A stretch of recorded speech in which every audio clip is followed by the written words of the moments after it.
Une question posée à présent par Céline Poilane. Monsieur Asselineau, avez-vous des retours concernant les négociations du Brexit? Sont-elles encourageantes par rapport à votre propre projet de Frexit? Alors, comme je me permets de le rappeler, le Frexit que nous avons en projet n'est pas exactement la même chose que le Brexit, puisque le Royaume-Uni, qui s'est toujours arrangé pour avoir des exceptions, le Royaume-Uni n'était pas et n'est pas dans l'euro, et le Royaume-Uni n'était pas et n'est pas dans Schengen. Donc le Royaume-Uni, en fait, c'est un Brexit, mais il n'a pas notamment la question de l'euro et de Schengen à régler. S'agissant de Schengen, je l'ai dit, je le redis, Schengen, on pourrait en parler plus longuement d'ailleurs.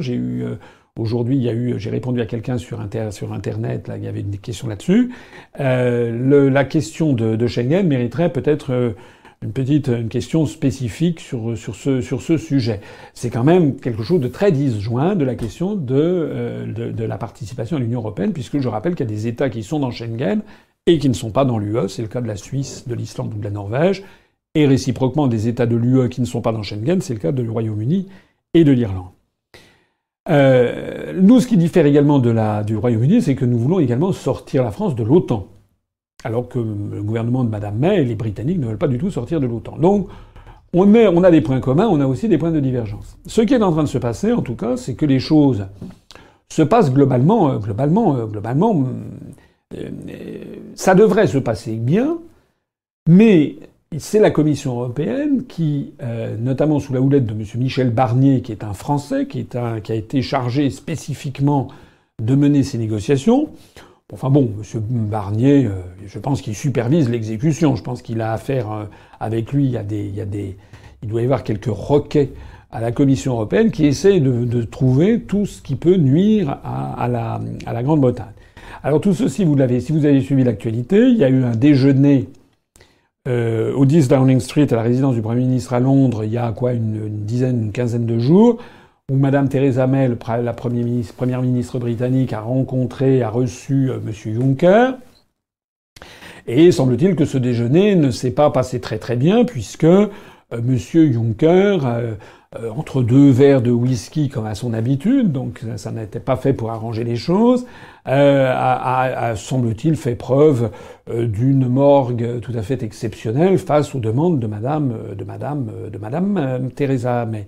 Il y a des gens à Bruxelles qui essayent de jeter de l'huile sur le feu parce qu'ils ont très peur de la contagion.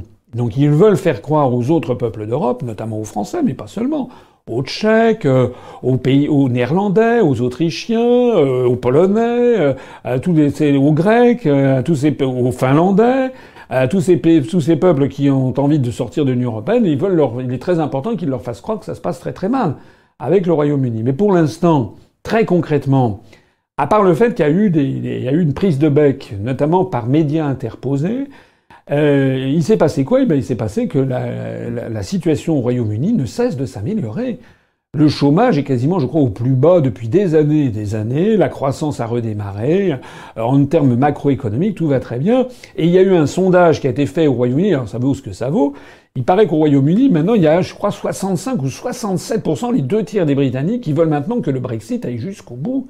C'est-à-dire que plus le temps passe, et plus les Britanniques se sont rendus compte que la terreur qu'on leur avait dit, vous allez voir ce qui va se passer si jamais vous votez pour le Brexit, ils constatent que c'est l'inverse qui se produit, et ils voient en revanche le côté mauvais joueur, mauvais perdeur de la Commission européenne.